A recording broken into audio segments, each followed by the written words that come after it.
Oh my, I I thought I was alone in here. After all, it is my closet.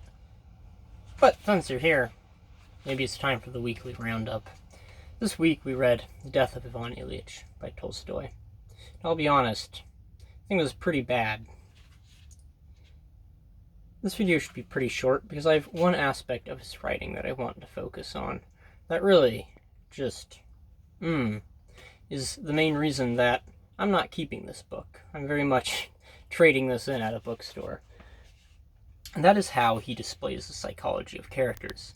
But that's not even correct to say, because he doesn't display the psychology of characters. He just kind of transcripts what they're thinking in a very sterile, boring way that does not portray character at all, or scene, or image, or anything, really. So, I'm just going to read some examples from the book, reference some examples from the book too, and maybe you can get a good idea of why I think this is so poor. In the beginning of the book, there's these guys sitting around. They're acquainted with this guy, Ivan Ilyich, and they learn that, oh, he's died. Here's how Tolstoy writes it. And so the first thought that occurred to each of the gentlemen in this office, learning of Ivan Ilyич's death, was what effect it would have on their own transfers and promotions of those of their acquaintances. So instead of giving you this image that gives you the idea, that allows you to conclude that, oh, these people are kind of self-centered. They don't care that Ilyich died. They just care how it will affect them. He just tells you blatantly. What's the issue with that? Probably several issues, but I think the central issue is that when you do that, you're not displaying a character. You're not creating this person that you can either relate to or hate. You're just creating this kind of archetype, this idea of, oh, I know someone who might think like that, but it's not a real person. You don't feel like this is a real person. And that's all Tolstoy does, almost all of what Tolstoy does in this book. Tons of just internal dialogue that don't give you an image of this guy Ivan Ilyich, but just give you a transcription of his thoughts. And even in giving a transcription of the thoughts, don't give a very deep look at his psychology.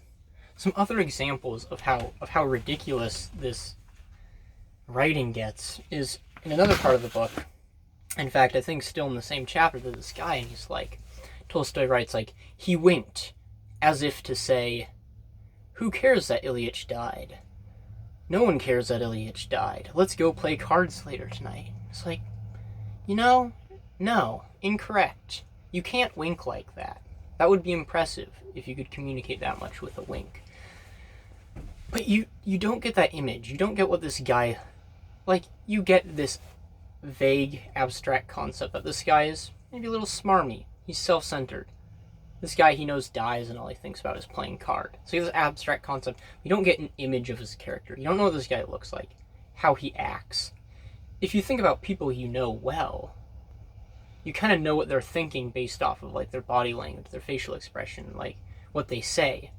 Not because you have a little microphone in their head and you're like, oh, okay, yeah, I hear their internal dialogue. It's this huge disconnect from reality. It's a huge disconnect from what actual people are like, interacting with what actual people are like. There's another part near the end where Ivan Ilyich, since the narrative goes back in time from the first chapter, he's dying and he's a judge in a courtroom, and it says people were looking at him with the look of someone waiting to die so that they could take his position. It's like, at least there's no confusion what Tolstoy meant to say. That's pretty straightforward. It's also so dry, so uncreative. There's no image there. What does that facial expression even look like? Here's the thing that maybe you should consider when you read something like that, is, does this guy understand his characters, or maybe just people, so poorly that he has to write like that he can't just describe how they act and what they say in order to get that point across? Because if he has to, maybe he doesn't have good characters. Maybe he doesn't understand his characters very well. And thus, that's why they are so just flat. They're just thought or archetype, nothing else.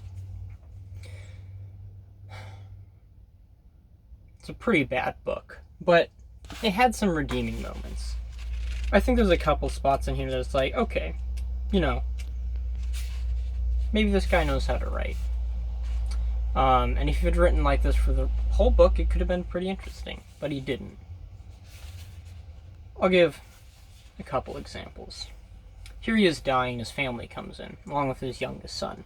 And it says, behind him the schoolboy son crept in unnoticed, all decked out in a new uniform.